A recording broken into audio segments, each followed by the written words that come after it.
Question for all Pokemon fans out there. What generation should a Legends game get next? Let me know in the comments below. Pokemon has had it rough for a while. Or I guess us Pokemon fans have had it rough for a while. Pokemon is rolling in dough all the time from how much money we're shelling out. But you get it. For what feels like the past decade, there has been nothing but subpar to mediocre releases for Pokemon all around. I mean, oh holy crap, it really has been 10 years since the last truly good Pokemon game. Wow, okay then.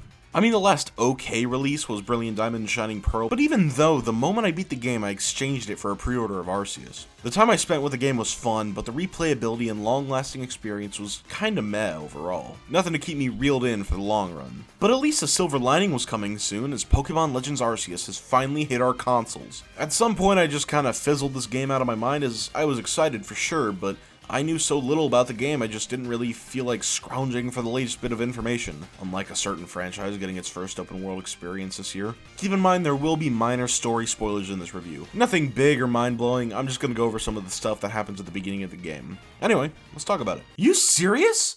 There's an open world Pokemon game? Oh yeah, I kinda forgot you were from 2020. You don't know this information yet, do you? No, not at all. Huh, yeah, it was pretty interesting leading up to release. It was crazy when it was first shown off. It almost completely overshadowed the Diamond and Pearl remix announcement. When I say everyone was skeptical about the reveal, I really mean it. There were discussions, theories, and everything in between. People were mixed. Was it gonna be good? Was it gonna be bad? Why was Cherubi moving at like 2 FPS? It looked pretty rough upon reveal, I won't lie. But the idea of a free roaming Pokemon game captivated me from the very start. Of course, Pokemon's most recent endeavors made me a little bit more worried than usual, as we all know Sword and Shield is about as mid as it gets. But I have faith. This was clearly going to be a different kind of game from the start. Just seeing the ambition was enough to draw me in. Sword and Shield was about as linear as it could get, but this game is clearly going for that open freedom many other games give you. I had hope, and I think that hope may have paid off. This game was getting stellar reviews across the board, so only then was my hype for the game growing and growing until it was finally in my hands. Pokemon Legends Arceus. The moment I got it at 11 PM, I did not stop playing it. I pulled an all-nighter. I even asked my boss for the day off so I could play this game. I was so ready to play it. Is this game going to start 2022 off with a bang? Stay tuned to the end of the video to find out. So, mild story spoilers here. Click to the time on screen if you want to avoid spoilers for the first 30 minutes of the story. If you're still here, maybe consider subscribing and hitting the like button. I really appreciate it. So the game is quite literally an isekai. Arceus deems that you have posted too much cringe on Twitter.com and sends you back in time to go touch as much grass as possible. I mean, see all the Pokemon. He also deletes all of the apps on your phone to nothing but Bible apps and sends you on your merry little way. For those who don't know, this game is actually a sequel to Diamond and Pearl. You're already the champion, and you've aged up quite a bit, being 15 years old in this game.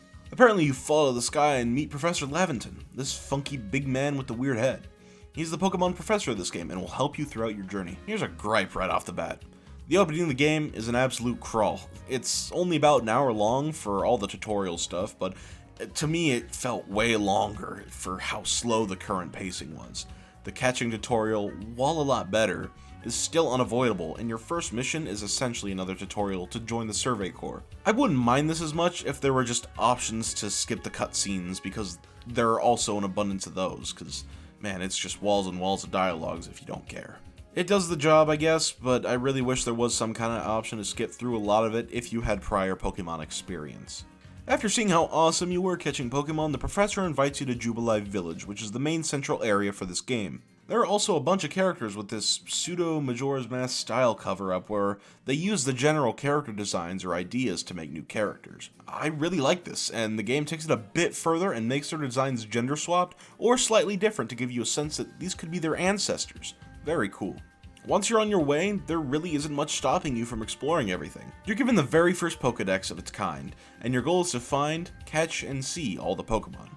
A divine quest given to you from God himself. I like that this goes back to Pokemon's original slogan of gotta catch 'em all, as that idea has been really slowly fading away over time, so it's really nice to see that idea make a comeback. It's also re-emphasized by the fact that completing the Pokedex is much more intuitive and complex than the regular Pokemon games. Instead of a one-and-done catching mechanic, you now need to complete a multitude of tasks to get a full Pokédex entry. I love this idea so damn much. Not only does it make completing the Pokédex more fun than it ever has, it also fits perfectly with the story of the game, as this is the first Pokédex. So it makes so much sense that you would need to make so many different observations and do all this kind of research all the Pokemon in many different ways to get a full entry. I actually can't get over how genius of an idea this is, and it's really something that's used to great lengths. I'm surprised it hasn't been done before. It makes each entry created feel worthwhile, and, you know, it's not caught and done, but you have to work for it, creating more to do in the game. The world itself, though, doesn't live up to its maximum potential, unfortunately. While Jubilife Village is great with its traditional Japanese style of housing and clothing, that's really it. I do like that Jubilife Village is really the only village in the game, so it gives room for the community and characters to grow in the village. Every character feels unique and cool and very interesting backstories, and it feels lived in, which is nice. But I think my main reason why I think the world can suck at times is, well, the graphics suck. They just do, okay? Let's not hide that fact or sugarcoat it. They just suck. Pokemon has always been behind in terms of graphics, and this is no different here. This is like the PS1 days of how bad it can look, and keyword at times. It doesn't look bad all the time. I think all the character models look great, and a lot of the times the world at an up-close perspective can look pretty nice. But when looking far away, it looks like everything forgot to render, and it's honestly ugly to look at. Is it insufferable? No. Is it really bad though? Yeah. It's nothing that I don't think can be fixed in updates or future games, but man, this is not good. And please, don't get me started on some of the textures. These are N64 levels of outdated. They look like they're still rendering, and it really bothers me. Like it's Five Nights at Freddy's security breach levels of ass. This should be an unacceptable standard of quality from the #1 franchise in the entire world. Other than that though, there really isn't much to say on the graphics. Here is where I think the meat of the video will take place. I have a lot to say on the gameplay, and it's basically the biggest change we'll ever get from the traditional Pokemon experience. This is very Monster Hunter-ish, action RPG approach that as you go out into one of the many areas of the game and you go out and search for Pokemon. Everything happens in this overworld. You can either sneak up on a Pokemon and catch them from afar, or charge in, balls out, and fight them. And all this happens in the overworld. No stupid screens taking you somewhere, and only to take you back immediately.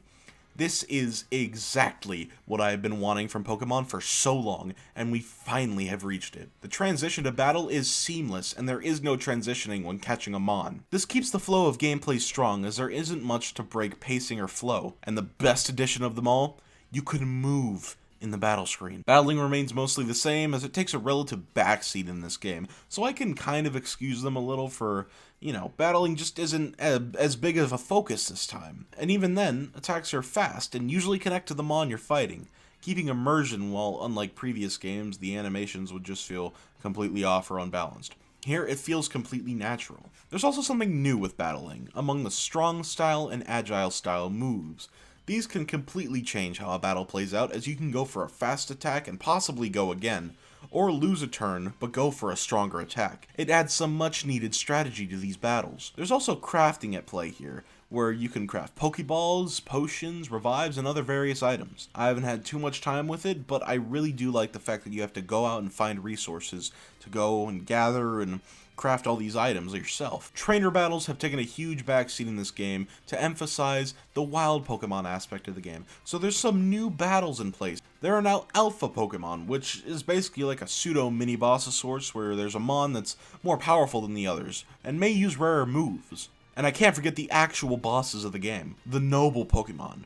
These Pokemon are coated in a yellow light, and you need to calm them by throwing tons of bombs at them. Their favorite foods are put in those bombs, and honestly, these bosses feel very unique. They are a little on the easy side, but I can put that aside for how fun these bosses are. Overall, the gameplay, in my opinion, is the best, single most fleshed out aspect of this game. It's honestly mind-blowing how I've actually had fun playing Pokemon like this. It's been a long time. Time for the fabled tradition of D.Doe reviews. You already know, we are taking a look at the new soundtrack for this game. Y'all know I love music, I love video game music, even more, I love Pokemon music, and I am so happy to report that this game's soundtrack is just simply amazing. Just like with every game prior, Pokemon's soundtrack never fails. I was worried that they were going to go full Breath of the Wild and make it all ambient and forest and shitting in a pot sounds and stuff like that, but I mainly thought that just because of the main theme sounds very Zelda-esque. But you know what? Just listen and you'll see.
Pokemon Legends is a fantastic game, and I don't mean that in an ironic sense. I genuinely love this game. That's not to say that there's an abundance of problems, sure, but that doesn't really make a difference in how I see this game. This game had a midnight release at GameStop, and I had never been to one of these events before.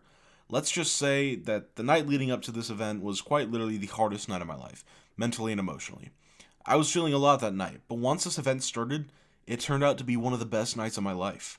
The experience held within the midnight release was, for lack of a better term, magical. But I don't want to get too off track. The takeaway is, I had a great time leading up to the release, and I think that heavily contributed to my overall enjoyment. But about the game itself, I think that this is the best Pokemon game in a decade. The graphics may suck, sure, they always have been behind, but this feels like a genuine evolution of the traditional Pokemon formula, just brought over to modern hardware. Going out into this open world, seeing and meeting Pokemon with intuitive and memorable gameplay, it's all great. I haven't had this much fun with a new Pokemon release since Black 2 and White 2, and it's honestly made me feel like a kid again. I think the style should get improved upon in the future. They should go just all in with this open world kind of stuff.